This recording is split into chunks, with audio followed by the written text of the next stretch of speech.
Of all the means to ensure happiness throughout the whole life, by far the most important is the acquisition of friends.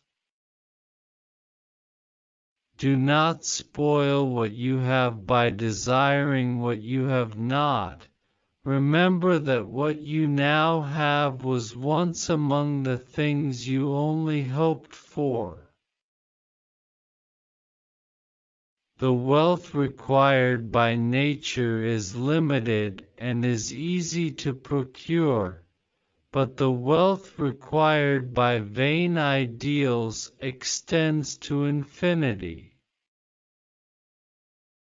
You don't develop courage by being happy in your relationships every day. You develop it by surviving difficult times and challenging adversity. Empty is the argument of the philosopher which does not relieve any human suffering. The noble man is chiefly concerned with wisdom and friendship. Of these, the former is a mortal good, the latter an immortal one.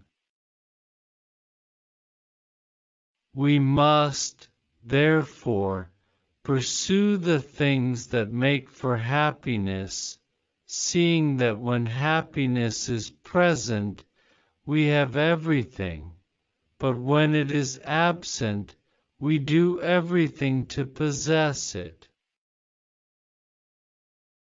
He who says either that the time for philosophy has not yet come or that it has passed is like someone who says that the time for happiness has not yet come or that it has passed.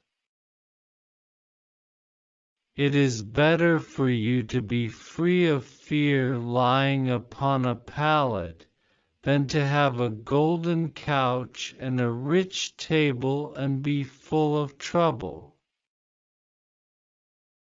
The purpose of all knowledge, metaphysical as well as scientific, is to achieve what Epicurus called ataraxia, freedom from irrational fears and anxieties of all sorts, in brief, peace of mind. Misfortune seldom intrudes upon the wise man. His greatest and highest interests are directed by reason throughout the course of life. The wise man who has become accustomed to necessities knows better how to share with others than how to take from them. So great a treasure of self-sufficiency has he found. If you shape your life according to nature, you will never be poor. If according to people's opinions, you will never be rich. We need to set our affections on one good man and keep him constantly before our eyes, so that we may live as if he were watching us and do everything as if he saw what we were doing. Men inflict injuries from hatred, jealousy, or contempt, but the wise man masters all these passions by means of reason. You don't develop courage by being happy in your relationships every day.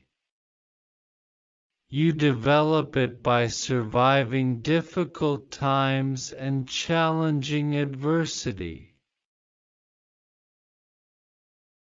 Let no one be slow to seek wisdom when he is young, nor weary in the search of it when he has grown old.